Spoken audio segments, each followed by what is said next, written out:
Kami memuji kebesaran-Mu ya Bapa, sebab Engkau sungguh ajaib dan luar biasa dalam kehidupan kami.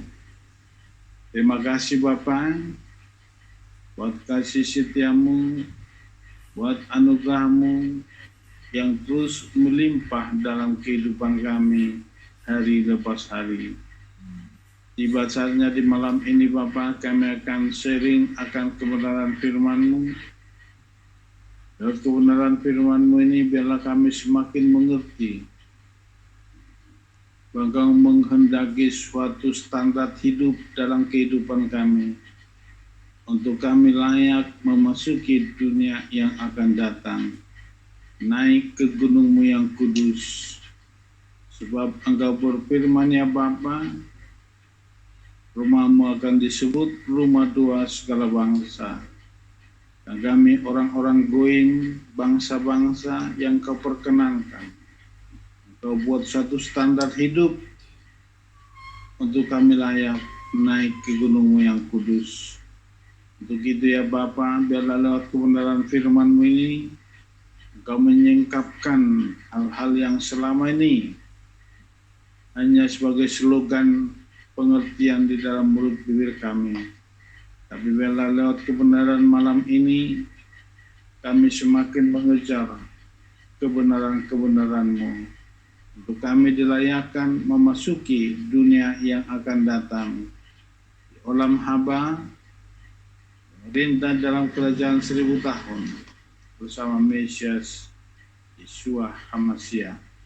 Terima kasih Bapa, kami dilayakkan bukan karena kekuatan kami, bukan hasil usaha kami, tapi semua karena anugerah-Mu ya Bapa.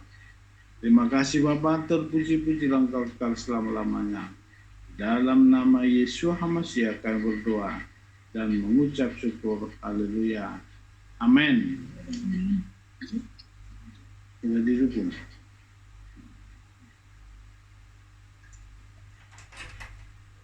Salam. Salam Pak.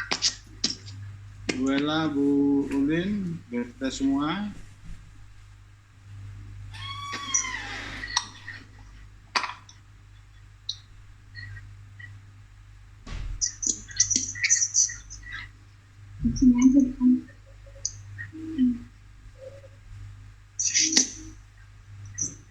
Gimana, jelas suaranya Bu? Sudah jelas Pak. Suaranya jelas Bu Ulin? Jelas Pak. Enggak kedengaran. Nggak dengar ya suara saya?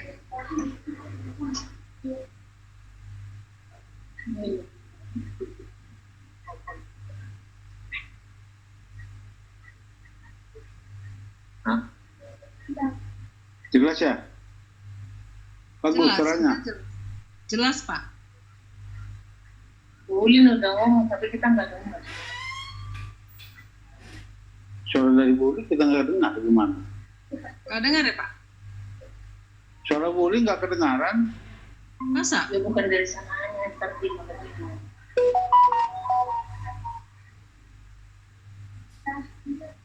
Udah? Oke, kita mulai ya.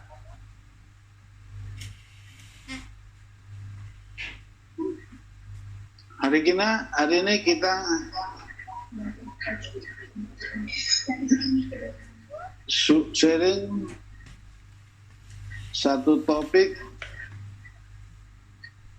yaitu tentang siapakah yang boleh naik ke gunung Tuhan atau ke gunung Elohim. Itu tiap hari Jumat kita serukan, kita bacakan, yang selalu kita lakukan setiap Ereb Sabat. Siapakah yang boleh naik ke gunung Tuhan? Ialah orang yang bersih tangannya dan murni hatinya, yang tidak menyerahkan jiwanya kepada kesia-siaan dan yang tidak bersumpah palsu. Boleh kita baca dulu Mazmur 23 ayat 3 sampai 4. Ayo kita bersama-sama. Mazmur. Suara dari sana nggak kedengaran. Dari sana kedengaran. Kayaknya emang sengaja gitu. Coba Bu Ulin yang baca. Mazmur 24 ya Pak? Mazmur 24 ayat 3 sampai 6. Dengar ya suara saya Pak? Udah. Udah ya? Mazmur 24 ayat 3 sampai 6. Siapakah yang dapat naik ke atas gunung Yahweh, dan siapakah yang dapat berdiri di tempatnya yang kudus? Orang yang bersih tangannya dan murni hatinya, yang tidak menyerahkan jiwanya kepada kesia-siaan dan tidak bersumpah palsu. Ia akan menerima berkat dari Yahweh dan kebenaran dari Elohim sumber keselamatannya. Inilah generasi orang-orang yang mencari Dia, mencari wajah-Mu, ya Elohim Yakub. Selah. Itulah ini firman hari ini kita bahas, karena ini kita selalu bacakan setiap menyambut Sabat pada ibadah Ereb Sabat. Tapi sekarang kita harus belajar mengapa pemazmur Raja Daud menyampaikan suatu pertanyaan ini. Setelah dia bertanya, tapi dia memberikan jawaban atau syarat. Dia katakan di sini, siapakah yang dapat naik ke atas gunung Yahweh, dan siapakah yang dapat berdiri di tempatnya yang kudus?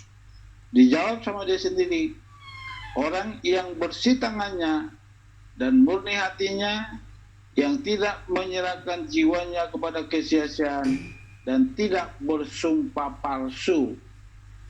Di sini kita lihat ada 4 kategori atau 4 syarat yang diberikan oleh pemazmur Daud, Raja Daud pada kita, bahwa di akhir zaman syarat-syarat mutlak inilah yang akan membawa kita ke gunung Tuhan, yaitu yang disebut di dalam kitab Yesaya, rumahku akan disebut segala rumah tua segala bangsa, dan di situ ada 2, itu bangsa Israel sendiri dan bangsa-bangsa lain yang menggabungkan diri. Dari sini kita harus lebih lagi belajar. Jadi untuk ikut naik ke gunung Tuhan di masa-masa akhir, itu adalah orang-orang yang sudah menggabungkan diri dengan Israel, bukan proselit, bukan bergabung dengan bangsa, tapi dari sisi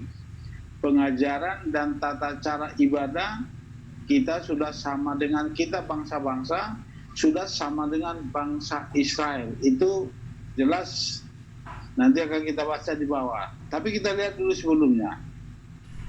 Dari pertanyaan firman ini, kita melihat bahwa Raja Daud memberitahukan kepada kita syarat bagi setiap umat yang percaya untuk bisa berdiri di gunung Tuhan yang kudus adalah, pertama sini, orang yang bersih tangannya. Jadi ada 4 kategori. Yang kedua, orang yang murni hatinya. Yang ketiga, orang yang tidak menyerahkan dirinya ke sia-sia, kepada kesia-siaan. Baru keempat, orang yang tidak bersumpah palsu. Daud memberikan suatu pertanyaan di kitab Mazmur ini, tetapi dia memberikan jawaban sendiri. Dan jawabannya ada syarat. Itu ada 4 standar yang diberikan oleh Raja Daud. Kenapa diberikan seperti itu? Nanti kita lihat penjelasannya di bawah. Jadi Nabi Yesaya sudah menulis bahwa suatu saat kita semua umat yang percaya, yang sudah menggabungkan diri kepada, atau sudah menggabungkan diri kepada Israel dan bersatu percaya kepada Tuhannya orang Israel, akan dibawa, ini nubuatan, akan dibawa ke gunung Tuhan yang kudus, yaitu olam haba, dunia yang akan datang. Kita akan memerintah bersama dengan Yeshua HaMashiach. Jadi dari sini kita lihat Daud bertanya, tapi dia memberikan jawaban yang menjadi syarat atau menjadi suatu tolak ukur atau patokan di akhir zaman. Siapakah yang ikut naik ke gunung Tuhan yang sudah dinubuatkan oleh Nabi Yesaya? Itu Nabi Yesaya 56 ayat 4-7. Boleh dibaca? Siapa yang membaca silakan. Yesaya 54 4-7. Mana?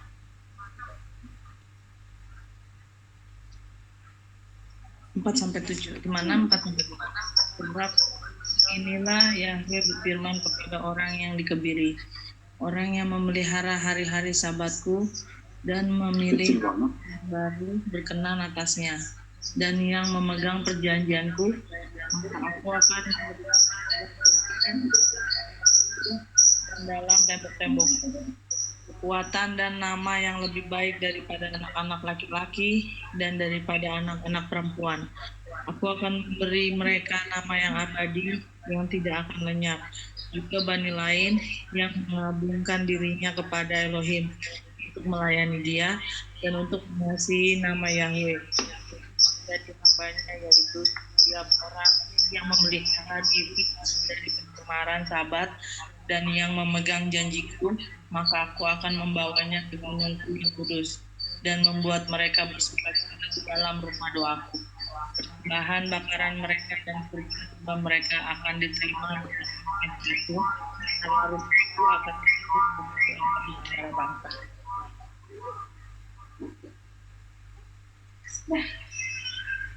Aku jadi nggak bisa memantau dari sini. Di sini.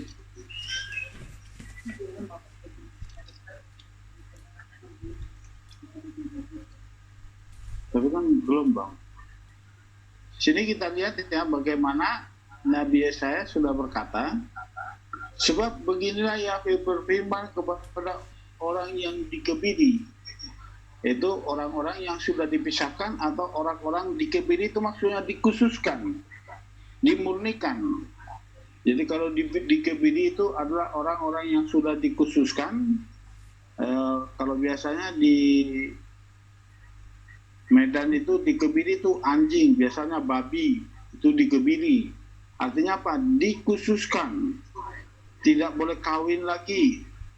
Dikhususkan anjing biasanya kalau dikebiri itu mau dijadikan anjing berburu supaya tenaganya kuat dan tidak liar. Biasanya anjing itu dikebiri, kalau di Padang itu banyak berburu babi. Jadi artinya dikebiri, dikhususkan atau dipisahkan. Jadi salah satu orang nanti yang akan dibawa ke gunung Tuhan, pertama apa? Yang dikebiri, dikhususkan. Yang kedua, yang memelihara hari Sabat. Jadi sini saudara dan saya yang sudah menguduskan hari Sabat, sekalipun kita belum masuk kategori sebagaimana bangsa Israel menguduskan hari Sabat, kita belum mampu mengikuti mereka, kita masih tahap-tahap belajar. Itu pertama, menguduskan hari Sabat, baru orang yang memegang perjanjian. Apa itu perjanjian Tuhan? Salah satu yaitu perjanjiannya, tanda perjanjian apa? Menguduskan hari Sabat. Itu makanya selalu ditekankan Sabat. Itu berpegang pada Torah, itu salah satu syarat perjanjian. Maka aku akan memberikan kepada mereka di dalam baitku, artinya ini bukan bait Roh Kudus di bumi lagi, tapi ini adalah bait yang ada di Samaim, di mana Yeshua HaMashiach telah masuk ke bait di Samaim, itu waktu dia membawa darahnya sendiri dalam tembok-tembokku, kekuatan dan nama yang lebih baik daripada anak-anak lelaki, daripada anak-anak perempuan. Aku akan memberi mereka nama yang abadi yang tidak akan lenyap. Jadi kita nanti akan diberikan nama. Itu khusus bangsa Israel. Selanjutnya kita lihat di bawah. Juga bani lain. Bani lain di sini maksudnya apa? Kita sebagai bangsa-bangsa yang menggabungkan diri kepada Yahweh untuk melayani Dia dan untuk mengasihi namanya, untuk menjadi hambanya, yaitu setiap orang yang memelihara diri dari pencemaran Sabat.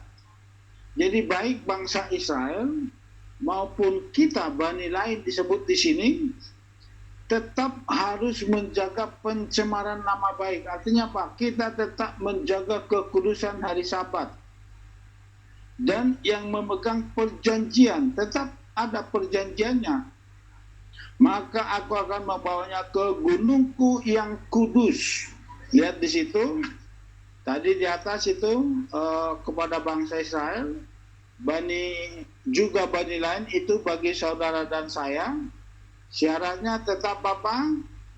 Menjaga kekudusan hari Sabat berpegang kepada perjanjian, maka aku akan membawa ke gunungku yang kudus dan membawa mereka bersukacita di dalam rumah doaku. Jadi ada suatu nanti sukacita yang luar biasa, itu di Samaim. Makanya dikatakan persembahan bakar mereka dan kurban-kurban mereka akan diterima di atas mezbahku, karena rumahku akan disebut rumah doa segala bangsa. Jadi ini yang dikatakan oleh Nabi Yesaya yang sedang kita nanti-nantikan. Kita akan dibawa ke gunungnya yang kudus atau ke baitnya yang kudus. Ini salah satu yang perlu. Jadi sini ada dua syarat tadi apa? Bangsa Israel dan kita sebagai bani, juga bani lain. Di situ disebut bani lain atau bangsa orang-orang lain yang sudah menggabungkan diri. Jadi syaratnya selalu apa? Menggabungkan diri. Makanya Ribka remnant. Jadi harus Eliezer menjemput Ribka baru jadi mempelai. Jadi harus ada tetap kesatuan bangsa Israel dengan bangsa-bangsa, yaitu Ribka akhir zaman, Ribka remnant. Kita inilah bangsa-bangsa yang dipersiapkan menjadi mempelai Yeshua Mashiach dari zaman, yaitu Ribka remnant. Itu makanya kita harus dijemput atau bersatu dengan Eliezer.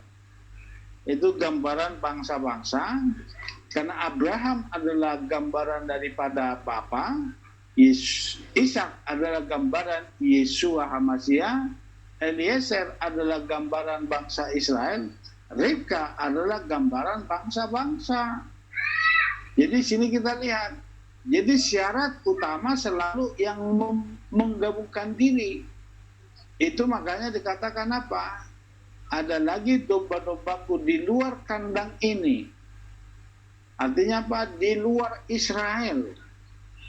Domba-domba yaitulah kita bangsa-bangsa, aku akan menuntun mereka ke kandang ini supaya mereka menjadi satu kawanan, satu penggembalaan, yaitu Yeshua HaMashiach.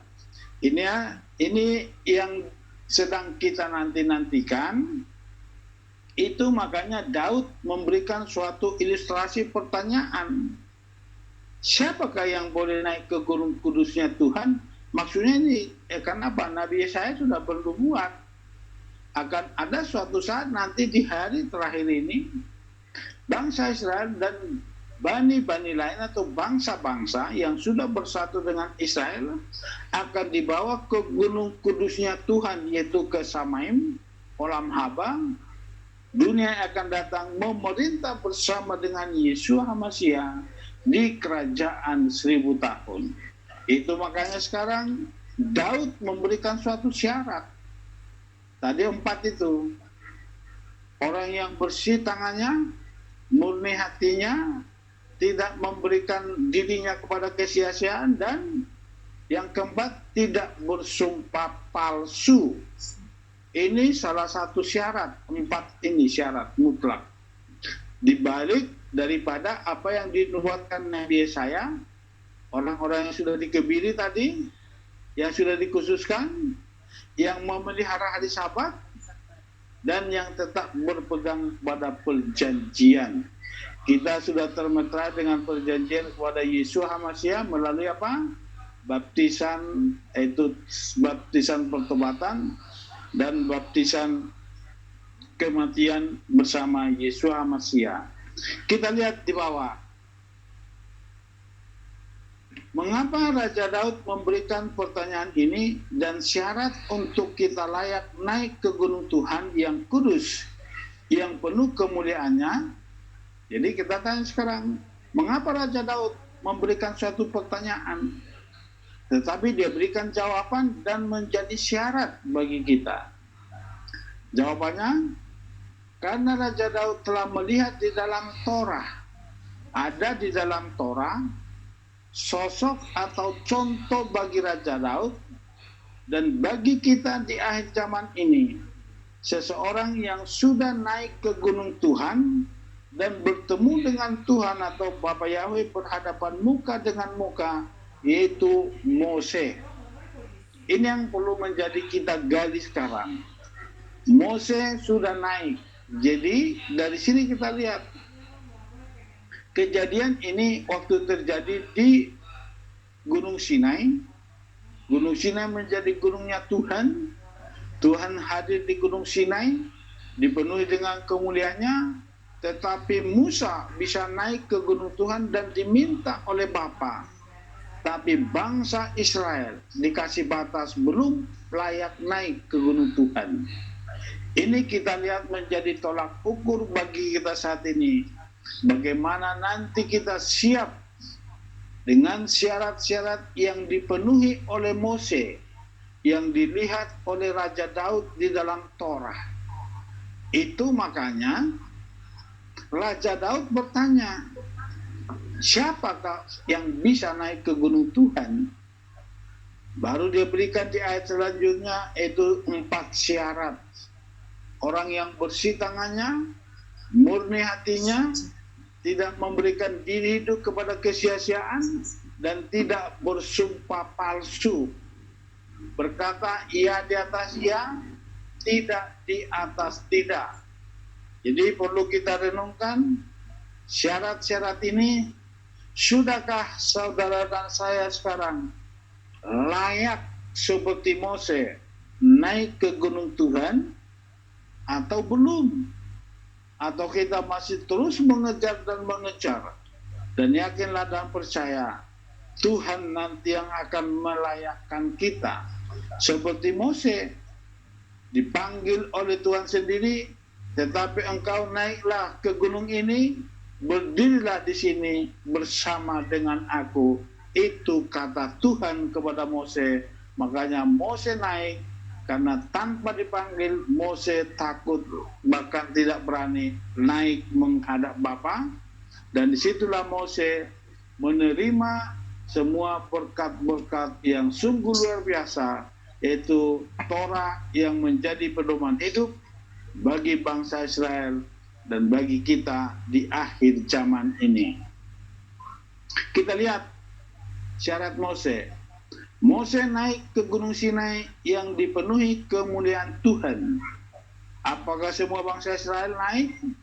Tidak. Hanya satu pribadi, yaitu Mose, karena Mose lah yang layak pada saat itu naik ke gunung Tuhan. Ini menjadi tolak ukur bagi kita, bagaimana kita nanti naik Exodus, rapture menuju olam haba, untuk memerintah bersama dengan Yeshua HaMashiach. Otomatis apa? Kita harus memiliki kepribadian seperti pribadi Mose sendiri. Ini menjadi tolak ukur atau acuan atau syarat bagi kita semua. Boleh dibaca ayatnya? Keluaran 19 ayat 3. Lalu Musa naik menghadap Kurang kencang, sini. Kencang. Lalu Musa naik menghadap Elohim, dan Yahweh berseru kepadanya dari gunung itu dengan mengatakan, demikianlah harus engkau katakan kepada isi rumah Yakub, dan harus engkau nyatakan kepada Bani Israel. Jadi Mose naik karena Tuhan yang meminta Mose, mari di sini Mose. Dan dia naik menjadi perantara. Ini sudah kita pelajari di perasa yang lalu. Waktu mereka naik itu, Mose menjadi perantara antara Israel dan Tuhan sendiri untuk mengikat suatu perjanjian, itu ketubah, perjanjian nikah, bahwa bangsa Israel diikat menjadi mempelai atau imamat yang rajani. Jadi kita lihat di sini, Daud tadi bertanya, siapakah yang boleh naik ke gunung Tuhan? Baru satu pribadi yang bisa naik ke gunung Tuhan itu waktu itu Bapa sendiri datang bersama Yeshua HaMashiach penuh dengan kemuliaannya di Gunung Sinai. Musa layak datang menghampiri Bapa. Demikianlah nanti kemuliaan Tuhan dipenuhi di olam haba. Kita akan bersama-sama dengan Yeshua HaMashiach memerintah di kerajaan 1000 tahun. Tapi syaratnya tadi 4 ini harus menjadi patokan bagi kita supaya kita menjaga tangan kita, meminta terus kemurnian hati, menjaga hidup supaya jangan kita menyerahkan hidup kita ke dalam kesia-siaan, yaitu hal-hal duniawi saat ini. Dan juga supaya kita jangan menjaga mulut kita, supaya kita jangan berkata-kata salah atau bersumpah palsu. Kita harus hati-hati di hari zaman. Kita lihat bagaimana Musa mampu berdiri. Karena tadi ada 2 pertanyaan Daud. Siapakah yang boleh naik ke gunung Tuhan yang berdiri di hadapan Bapa? Kita lihat di sini bagaimana Mose berdiri. Mose berdiri di Gunung Sinai, di mana Tuhan ada di sana, dan penuh dengan kemuliaannya, dan Mose menerima segala firman yang diberikan kepada bangsa Israel. Itu makanya ada di ayat lain, Tuhan sendiri berkata, dengan berhadapan muka dengan muka aku dengan hambaku itu.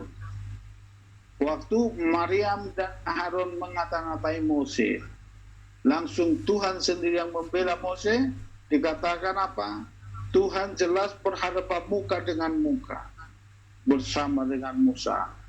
Nanti pun di olam haba disamai, saudara dan saya akan berhadapan muka dengan Bapa yang penuh kemuliaan. Untuk itu suatu kebahagiaan yang luar biasa, karena sudah dinubuatkan oleh Nabi Yesaya tadi di atas. Kita, bangsa Israel dan bangsa Bani lain yang sudah menggabungkan diri kepada Israel, yang sudah memelihara Sabat, yang menjaga pencemaran Sabat, yang memegang perjanjian,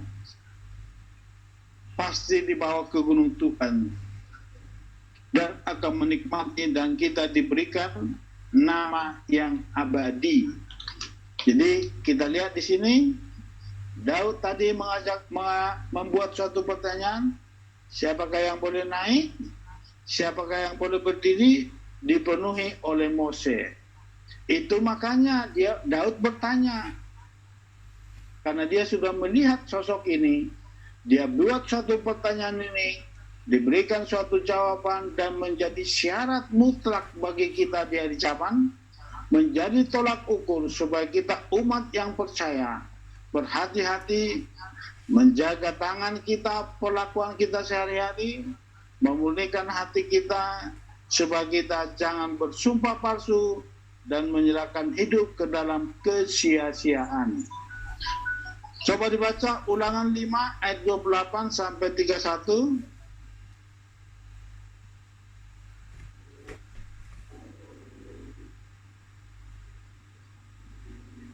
Ulangan 5 ayat 28 sampai 31. Ketika Tuhan mendengar perkataan itu, sedang kamu mengatakannya kepadaku, maka berfirmanlah Tuhan kepadaku, setelah ku dengar perkataan bangsa ini yang dikatakan mereka kepadaku, segala yang dikatakan mereka itu baik. Kiranya hati mereka selalu begitu, yakni takut akan aku dan berpegang pada segala perintahku, supaya baik keadaan mereka dan mereka untuk selama-lamanya. Pergilah, katakanlah kepada mereka, kembalilah ke kemahmu. Tapi engkau berdirilah di sini bersama-sama dengan aku.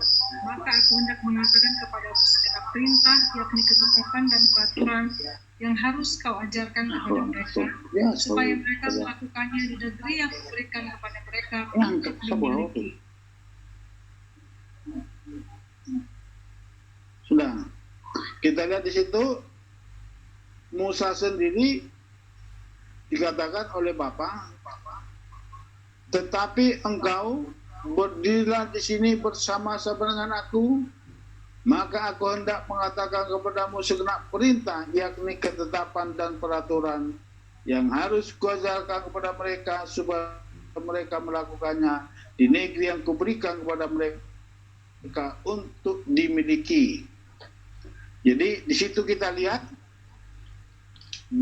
naik dan berdiri di gunung Tuhan itu Mose. Jadi ada dalam pribadi Mose Jadi biarlah ini menjadi ada pada diri kita masing-masing, supaya sungguh-sungguh nanti di akhir zaman kita semakin dilayakkan untuk hidup di olam haba. Kenapa Mose berdiri? Karena Mose memiliki 4, saat ini akan kita lihat ke bawah, yaitu apa? Mose bersih tangannya, Mose murni hatinya, Mose tidak menyerahkan hidup ke dalam kesia-siaan. Bahkan Mose tidak pernah bersumpah palsu. Bahkan tercatat di dalam Alkitab, dalam kitab suci, bahwa Mose adalah orang yang sangat lembut hatinya. Jadi kita lihat syarat ini dipenuhi oleh Mose. Menjadi tolak ukur bagi Bapak Ibu semua, kita semua yang ada di Keilat ini, supaya kita layak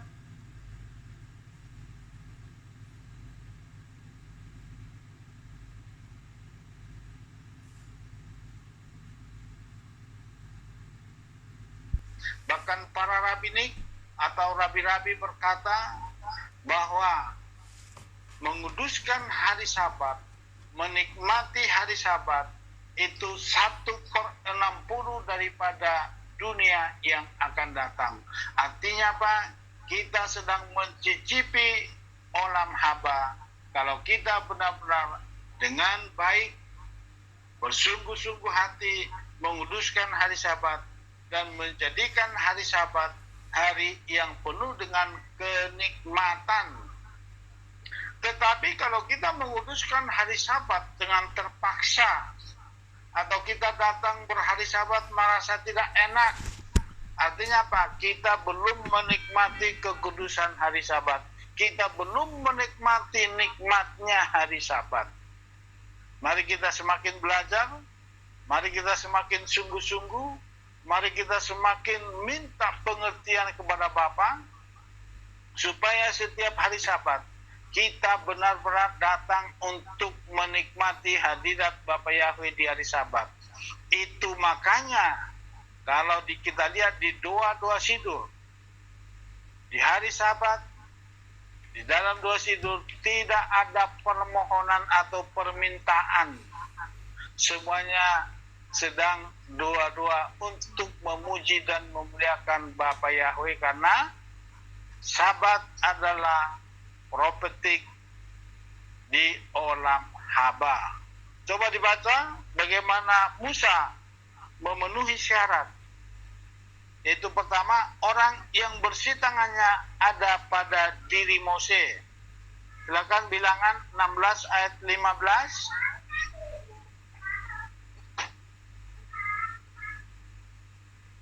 Bilangan 16 ayat 15. Lalu sangat marahlah Musa dan ia berkata kepada Tuhan, janganlah perhatikan segala persembahan mereka. Belum pernah kuambil satu ekor keledai pun dari mereka, dan belum pernah kulakukan yang jahat pada seorang pun dari mereka. Ini kita belajar bagaimana prasakora Sabat yang lalu. Ini masih kuat dalam ingatan kita bagaimana Mose marah sama kelompok Korah yang memberontak 250 orang. Di situ kita lihat bagaimana tangan Mose sangat bersih. Waktu Mose minta, mari kita lihat besok siapakah yang benar-benar Tuhan pilih. Besok datanglah ke sini, katanya kepada Ruben dan Abidatan, tetapi mereka tidak mau. Makanya Mose marah dan berkatalah seperti, janganlah Tuhan dengarkan, janganlah hiraukanlah persembahan mereka, karena aku tidak pernah mengambil apapun dari mereka. Padahal seorang Mose adalah pemimpin bangsa ini dari Mesir sampai mereka memasuki Gunung Sinai, bahkan lewat Gunung Sinai. Kita lihat bagaimana kesucian hati Mose. Makanya karena dia sudah lewati naik ke gunung Tuhan itu di Gunung Sinai. Jadi ini patokan bagi kita, khususnya bagi yang sudah ambil bagian dalam pelayanan, khususnya bagi kami sebagai gembala dan juga yang sudah ikut WL harus hati-hati, harus benar-benar bersih tangannya, harus berani berkata seperti ini. Lalu sangatlah marahlah Mose dan ia berkata kepada Tuhan, janganlah perhatikan segala persembahan mereka. Kalau Mose tidak bersih di mata Tuhan, tidak akan bisa berkata seperti ini. Belum pernah kuambil satu ekor keledai pun dari mereka. Ini perhatikan ini. Artinya apa? Mose itu sangat murni. Dan belum pernah kulakukan yang jahat kepada seseorang pun dari mereka. Tetapi 250 dan kelompoknya anak-anaknya memberontak kepada Mose, bahkan mengolok-olok Mose. Sudahlah Mose, sudahlah Musa, kenapa engkau membesarkan diri di antara kami? Sama kita di mata Tuhan. Tetapi Musa boleh berkata kepada Tuhan, jangan hiraukan persembahan mereka Tuhan. Aku belum pernah mengambil mereka seekor keledai pun dari mereka. Aku belum pernah berbuat jahat kepada seseorang pun di antara mereka. Artinya apa? Dari kelompok 250 pemimpin dan anggotanya. Dan pemimpin ini bukan pemimpin sembarangan. Adalah orang-orang yang terpilih. Orang-orang yang terpandang dan terhormat, dipilih dari musyawarah. Tapi karena kebersihan tangan Mose, inilah yang dilihat oleh Raja Daud. Makanya diberikan itu syarat, diberikan suatu pertanyaan menjadi firman bagi kita di hari zaman ini, dikatakan, siapakah yang boleh naik ke gunung Tuhan? Siapakah yang berdiri di gunungnya yang kudus? Pertama tadi, orang yang bersih tangannya. Apa itu? Perbuatan-perbuatannya sehari-hari. Tidak pernah merugikan orang. Tidak pernah berbuat jahat kepada siapapun. Termasuk kita akhir zaman ini, jangan ada perbuatan jahat, jangan ada lason hara. Hati-hati, supaya kita semakin dikuatkan, dimurnikan, memasuki olam haba. Jadi ini syarat pertama, tangan harus bersih. Jadi itulah yang dikatakan oleh Daud, siapakah yang boleh naik ke gunung Tuhan? Siapa yang berdiri? Tadi di atas kita sudah baca bagaimana Musa naik ke gunung Tuhan, ke gunung Sinai. Bertemu dengan Tuhan, bagaimana Musa berdiri di hadapan Tuhan, berhadapan muka dengan muka. Karena Musa memenuhi syarat ini. Pertama tadi apa? Bersih tangannya. Kita lihat yang kedua.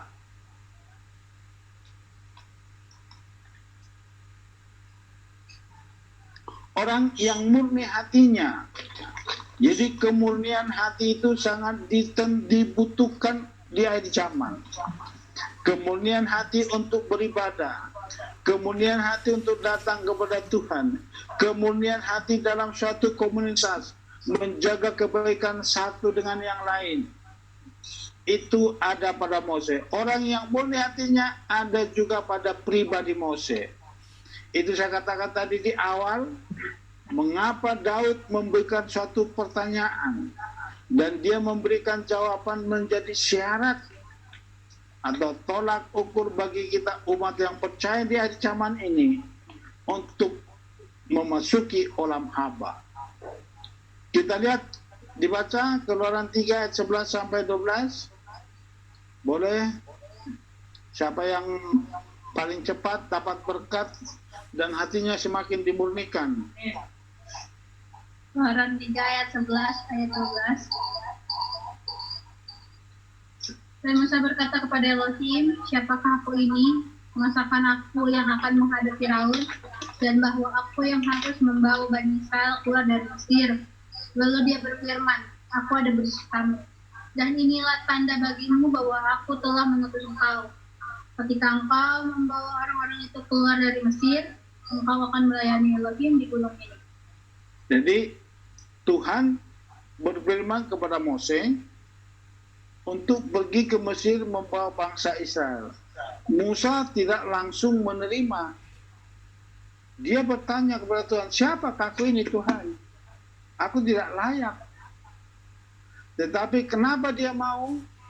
Kalau sekarang kita lihat dari zaman ini begitu luar biasa, yang tidak diutus Tuhan pun mengutus diri sendiri. Ini makanya akhir zaman, tanda-tandanya akhir zaman. Lihat sekarang bagaimana pelayanan-pelayanan di mana-mana. YouTuber sekarang jadi hamba Tuhan itu YouTube. Apakah mereka benar-benar diutus, kita nggak tahu, itu urusan masing-masing. Tapi sekarang kita lihat di sini, Musa diutus dan Tuhan berkata kepada Mose, inilah tandanya aku bersertamu. Dan saat itu waktu Tuhan berbicara kepada Mose, Musa langsung diberikan kuasa dan otoritas, yaitu tongkat kepada Musa. Itu tongkatnya diubah yang menjadi ular. Dan itulah makanya Musa datang. Kenapa? Sudah ada tanda padanya. Ini sekarang bagi kita, supaya kita jangan tergiur dengan sekarang pola-pola akhir zaman yang sungguh luar biasa. Jadi kita lihat di sini bagaimana kemurnian hati Musa. Dia tidak langsung menerima panggilan itu. Dia selalu berpantah, aku tidak layak Tuhan, siapa aku? Itu tanda-tanda kemurnian. Ada kerendahan hati kepada Musa, karena memang dia orang yang paling rendah hati. Aku tidak pintar bicara, kata Musa. Tapi Tuhan bilang apa? Ada bangun situ, Harun. Jadi Musa tidak segampang itu menerima apa yang Tuhan perintahkan kepadanya. Saya harus selalu katakan, keinginan KPK semula-mula bukan rencana manusia. Tuhan yang merencanakan ini, dan kita berkumpul saat ini semuanya karena anugerah. Jadi, mari kita semakin murnikan hati kita, jaga hati terus, supaya kita semakin dilayakkan. Kenapa tadi syaratnya itu yang dibicarakan oleh Daud? Daud yang menyatakan ini karena melihat di dalam Torah, kepribadian Mose yang sudah naik ke gunung Tuhan, karena ada nubuat daripada Nabi Yesaya pada di akhir zaman semua bangsa Israel dan bangsa-bangsa akan dibawa ke gunungnya yang kudus dengan syarat yang diberikan oleh Raja Daud ini yang ada pada kepribadian Mose yang sudah naik ke gunung Tuhan di Gunung Sinai, bertemu Tuhan dengan muka. Ini akan kita alami di akhir zaman. Coba dibaca. Udah ya? Itu tadi apa? Dan Musa berkata kepada Elohim, siapakah aku ini? Masa aku yang akan menghadap Firaun? Itu yang menjadi tanda bagi kita bahwa benar-benar kemurnian hati di zaman ini perlu kita jaga. Fokus khususnya dalam pelayanan, bersaksi pada jiwa-jiwa, jangan ada api asing, jangan ada hasrat lain, jangan ada motivasi lain, tetap jaga kemurnian hati kita supaya sungguh-sungguh kita semakin layak di hadapan Bapa Yahweh. Kita lihat syarat yang ketiga yang diberikan oleh Raja Daud. Itu apa? Orang yang tidak menyerahkan dirinya kepada kesia-siaan. Itu ada pada kepribadian Musa. Kita lihat, orang yang tidak menyerahkan dirinya kepada kesia-siaan ada pada diri Mose, yang rela berkorban demi bangsanya sekalipun Musa atau Mose ada dalam kemewahan di istana Firaun di Mesir. Mose keluar dari istana menolong saudara-saudaranya. Kenikmatan di istana Mesir adalah kesia-siaan atau harta dunia. Jadi Mose sudah ada di istana Firaun, menikmati segala kemewahan, segala fasilitas. Bahkan Mose calon pangeran di istana Firaun. Tetapi dia keluar menolong, melihat saudara-saudaranya.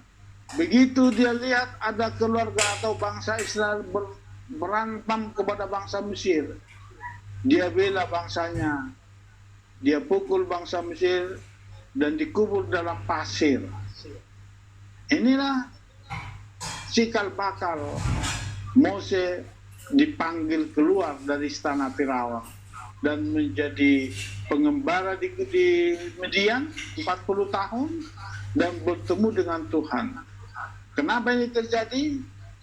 Karena Mose tidak tergiur di zona aman, yaitu di istana Firaun. Maukah kita meninggalkan Mesir-Mesir kita saat ini? Kenikmatan dunia, itu istana Firaun. Harta dunia adalah kesia-siaan. Kalau kita mengejar hal-hal dunia ini, berarti kita mengejar kesia-siaan. Kalau kita sulit menikmati makanan-makanan yang luar biasa, yang begitu kita nikmati di zaman dulu, sebelum kita masuk mesianik, sebelum kita belajar Torah, artinya apa? Itu semua kesia-siaan. Nikmatnya daging babi, nikmatnya daging RW. Tapi kalau kita, hati kita, pikiran kita, air liur kita masih terus mengalir mengingat daging babi, artinya apa? Hati kita belum lepas dari kesia-siaan. Karena jelas Yesaya mencatat, Yesaya 66 ayat 17, bahwa pemakan babi semuanya akan dibinasakan dalam sekejap mata.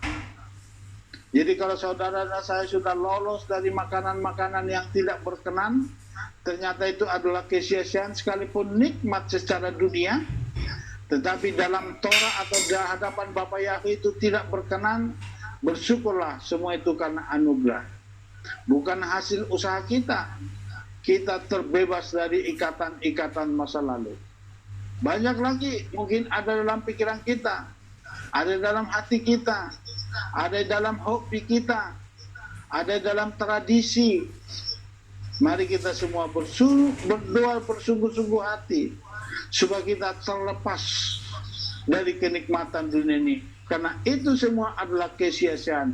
Itu makanya Tuhan dengan kehendaknya membawa Mose keluar dari istana raja. Itu bukan kehendak Mose, tapi Mose bertindak ingin keluar menemui sanak saudaranya. Dan Tuhan melihat tindakan Mose. Ternyata Mose punya prinsip lebih mencintai saudara-saudaranya daripada menikmati kesia-siaan. Inilah yang dilihat oleh Raja Daud. Daud menikmati istananya. Dia tidak ikut berperang, harusnya dia ada di dalam medan perang. Hanya apa yang terjadi dalam kehidupan Daud? Jatuh dalam perzinahan dengan Batseba. Itu makanya muncul ini.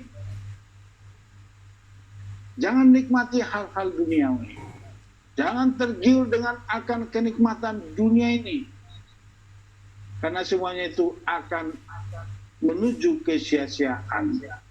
Jadi perlu kita renungkan bagaimana sikap Mose meninggalkan istana demi bangsanya.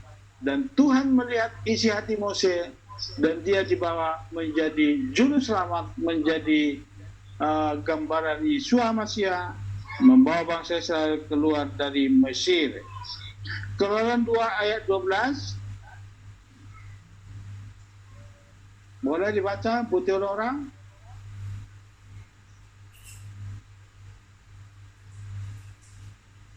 Teoreta?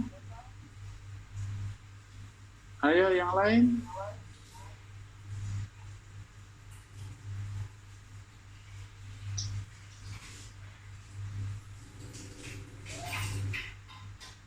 Ubela? Ayo lepas. Dan kemudian dia menoleh ke sana dan ke sini dan melihat bahwa tidak ada seorang pun di sana. Dan dia membunuh orang Mesir itu dan menyembunyikannya di dalam pasir. Itu orang Mesir itu adalah gambaran musuh, termasuk sampai akhir zaman ini. Jadi siapa yang ada di pihak Israel bahkan menghancurkan musuh, berarti dia adalah orang yang ada di pihak Tuhan. termasuk saat ini bagaimana peperangan yang ada sama bangsa Israel, yang membela Israel adalah di pihak Tuhan. Jadi ini termasuk kita, jangan pernah mengeluarkan lason hara kepada bangsa Israel. Kita lihat di sini bagaimana Mose keluar dari istana dan dia membunuh satu bangsa Israel karena berantem kepada bangsanya. Bangsa Mesir dikubur, itulah cikal bakal. Kenapa? Musa siap meninggalkan istana Firaun. Kalau dia mengerti, dia adalah sudah calon pangeran di istana Mesir, dia tidak mungkin membela bangsa Israel. Pasti dia membela bangsa Mesir. Tetapi dia ada di dalam batinnya yang luar biasa, memang dia sudah ditentukan, sudah dipersiapkan untuk menjadi penyelamat bangsa Israel dari Mesir. Hanya apa? Terjadilah inilah yang dikatakan oleh Daud, yang tidak menyerahkan hidupnya ke dalam kesia-siaan. Kalau Musa tidak mau keluar dari sana Mesir, pasti ini tidak terjadi. Tapi karena dia sudah ditetapkan, seperti sahabat yang lalu, Ereb sahabat kita belajar, Tuhan yang menetapkan kita, Tuhan yang memanggil kita untuk di mesianik akhir zaman, Tuhan yang memilih kita, Tuhan yang membenarkan kita, dan Tuhan sendiri yang menjadikan kita menjadi mulia untuk memuliakan kita untuk memasuki dunia yang akan datang. Jadi kalau saat ini saudara ada di mesianik, percaya kepada Yesus Masiah, ada di dalam gerakan mesianik akhir zaman, artinya apa? Tuhan yang menetapkan. Tuhan yang menetapkan Musa. Makanya Daud melihat Musa. Dia bikin satu pertanyaan. Siapa yang boleh naik ke gunung Tuhan? Itu ada pada diri Mose. Menjadi tolak ukur bagi umat percaya akhir zaman. Supaya kita semakin memurnikan hidup kita. Semakin menyucikan tangan kita. Memurnikan hati. Meninggalkan semua kesia-siaan hal-hal dunia. Dan jangan bersumpah palsu. Jangan pernah ada lagi keluar lason hara, perkataan sia-sia dari setiap kita umat yang percaya kepada Bapa Yahweh di akhir zaman ini. Kenapa tadi saya katakan kita sudah dipersiapkan memasuki olam haba. Kita lihat syarat yang keempat. Orang yang tidak bersumpah palsu ada pada diri Mose. Coba dibaca Bilangan 16 ayat 15.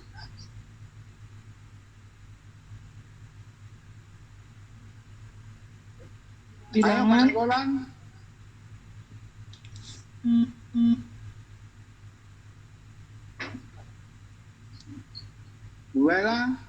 Bilangan 16 ayat 15.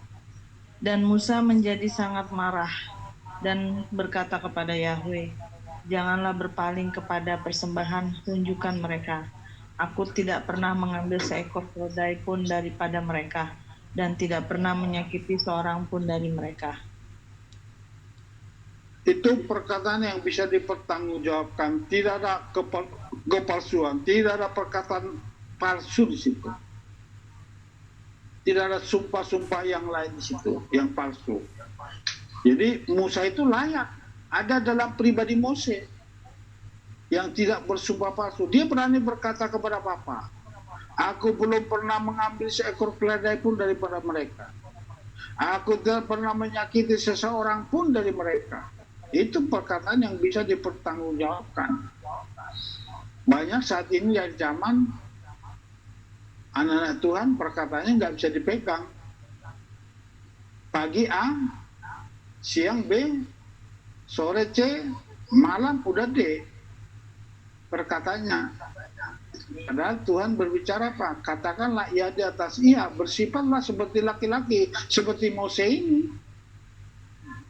Makanya Tuhan mendengar perkataannya. Ini yang perlu kita pegang. Jadi kalau sudah berkata ya, ya. Kalau tidak, tidak. Jangan di tengah-tengah. Itu makanya dikatakan, jangan suam-suam kuku. Panas ya panas, dingin-dingin sekalian. Karena yang dingin itu gampang diubah ke Tuhan menjadi panas. Kita lihat di sini bagaimana ada yang bersumpah. Tapi waktu dia raja memberikan suatu sumpah, anaknya tidak mendengar perkataan itu. Dia melanggar sumpah raja, tapi dia tetap terselamatkan. Nyawanya tetap terselamatkan. Kenapa? Dia tidak mendengar perkataan itu. Coba dibaca Samuel 1 Samuel 14 ayat 24 sampai 26. Samuel 14 ayat 24 26. Dan orang Israel tertekan pada hari itu karena Saul telah mendesak orang-orang untuk sumpah dengan berkata, terkutuklah orang yang makan makanan sampai sore. Ketika aku telah membalas dendam atas musuhku, maka tidak ada seorang pun yang mencicipi makanan. Lalu semua orang dari negeri itu masuk ke dalam hutan, dan di sana terdapat madu di atas permukaan tanah. Dan rakyat masuk ke dalam hutan itu, dan lihatlah suatu aliran madu, namun tidak ada seorang pun yang memasukkan tangannya ke dalam mulutnya, karena orang-orang itu takut akan sumpah itu.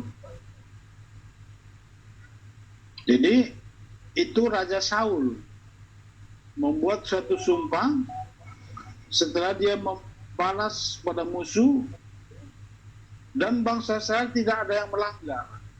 Tapi kalau kita baca ini terus, waktu Yoab tidak mendengar perkataan Saul, dia melihat madu di hutan, dia cicipin madu itu. Hanya terjadilah suatu kekalahan, maka Raja Saul marah.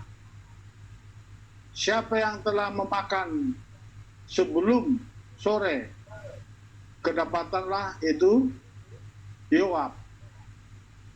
Bapakmu tadi sudah sangat keras bersumpah tidak boleh makan apa-apa, tapi Yoab makan madu. Begitu dia mau dimatikan, dibunuh, ada pembela yang luar biasa. Kenapa? Yoab tidak mendengar sumpah itu. Itulah sumpah yang begitu luar biasa. Orang takut bersumpah. Jadi itu makanya dikatakan di sini, jangan bersumpah palsu, jangan berkata palsu. Kalau orang yang bersumpah palsu, dia harus menegakkan sumpahnya seperti Raja Saul tadi. Tapi dia tidak bisa menegakkan, kenapa? Masyarakat, rakyat bangsa Israel membela Yoab. Hanya Yoab pun terselamatkan, tidak ditegakkan sumpah daripada Raja Saul. Jadi ini sumpah bagi kita. Jadi mulai sekarang hati-hati berkata-kata, hati-hati berjanji, jangan ada yang berjanji palsu, jangan ada yang berjanji bohong. Jadi katakanlah iya di atas iya, supaya apa? 4 tahap ini. Tangannya bersih, hatinya murni, tidak menyerahkan hidup ke dalam kesia-siaan, tidak bersumpah palsu.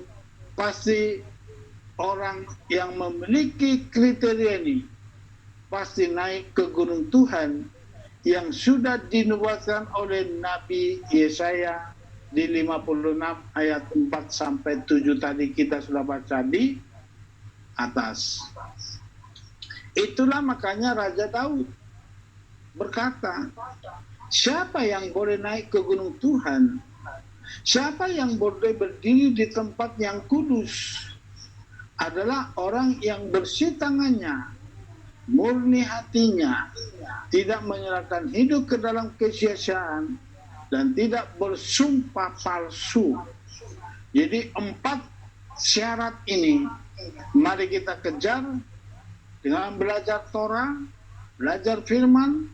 Sungguh-sungguh tadi seperti Nabi Yesaya berkata, syarat-syarat untuk memasuki gunung Tuhan, orang yang dikhususkan atau dikebiri, orang yang memelihara hari Sabat dan berpegang pada perjanjian itu Torah. Karena Torah adalah tanda perjanjian bagi umat Israel dan bagi umat yang percaya kepada Yeshua HaMashiach dan menyatukan diri kepada Israel. Jadi kita sekarang ada di kategori yang siap dibawa ke gunungnya Tuhan, dan kita akan diberikan nama yang abadi di baitnya yang kudus di Samain. Kenapa? Karena kita dikehilat kasih mula-mula di KPI. Kita sudah menguruskan hari Sabat, menjaga pencemaran Sabat, sekalipun kita belum sempurna dan masih tahap belajar, tapi kita yakin dan percaya Tuhan melihat hati kita. Dan kita sudah dipersiapkan, seperti saya katakan di hari Sabat yang lalu, kita adalah yang ditetapkan, kita yang dipanggil, kita yang dipilih, kita dibenarkan dan dimuliakan untuk memasuki dunia yang akan datang di olam haba. Jadi ini 4 syarat yang diberikan oleh Raja Daud di dalam kitab Mazmur 24 untuk memasuki gunung yang Tuhan. Untuk itu, bela keempat itu kita kejar supaya kita semakin menjaga kehidupan sehari-hari. Marilah kita semakin membersihkan tangan kita dan memurnikan hati, dan janganlah bersumpah palsu agar kita layak naik ke gunung kudus Tuhan. Boleh kita baca ayat terakhir bersama-sama? Yakobus 4 ayat 7 sampai 10. 2-3 ya. Oleh karena itu, tundukkanlah dirimu kepada Elohim, lawanlah si iblis, maka dia akan melarikan diri daripadamu. Mendekatlah kepada Elohim dan dia akan mendekat kepadamu. Basuhlah tanganmu, hai orang-orang berdosa, dan bersihkanlah hatimu, hai orang-orang yang bimbang. Bersedihlah dan merataplah serta menangislah. Biarlah tawamu diubah menjadi ratap, menjadi kemurungan. Rendahkanlah dirimu di hadapan Yahweh, maka dia akan meninggalkan kamu. Jadi itu ya yang menjadi tolak ukur bagi kita. Jadi dikatakan di sini, marilah kita tunduk kepada Tuhan. Jadi salah satu apa? Musuh selalu ingin menghambat perjalanan hidup saudara dan saya. Karena musuh sangat tahu kita sudah dipersiapkan menjadi orang-orang yang akan dibawa ke dunia yang akan datang. Tetapi musuh tidak tinggal diam, selalu berusaha ingin menggagalkan hidup saudara dan saya memasuki olam haba. Tetapi pertolongan Tuhan tak pernah terlambat. Sekalipun kita adalah sebagai domba-domba di antara serigala, tapi Mesias Yeshua HaMashiach adalah singa dari Yehuda yang selalu menerkam musuh-musuh kita.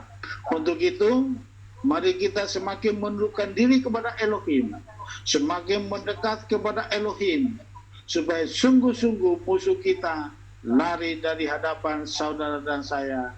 Dan marilah kita semakin merendahkan diri, milikilah kerendahan hati, bersihkanlah tanganmu, murnikanlah hatimu, serahkanlah kehidupanmu kepada kemuliaan, bukan kesia-siaan, dan janganlah bersumpah palsu. Mulai sekarang, janganlah lagi keluar lason hara, iri hati, sakit hati, tetap tulus ikhlas, milikilah kerendahan hati, karena saudara dan saya sudah dipersiapkan untuk memasuki dunia yang akan datang.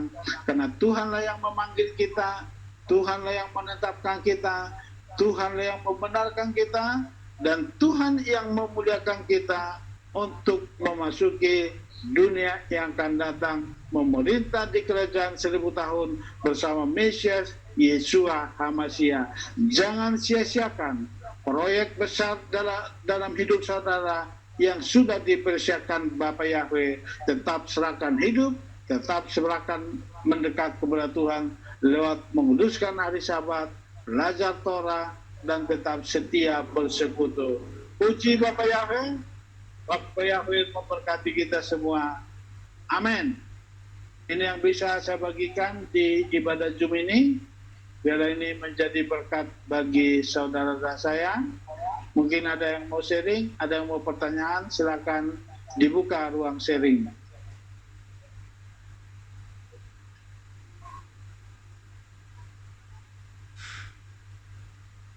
Ayo, yang mau sharing?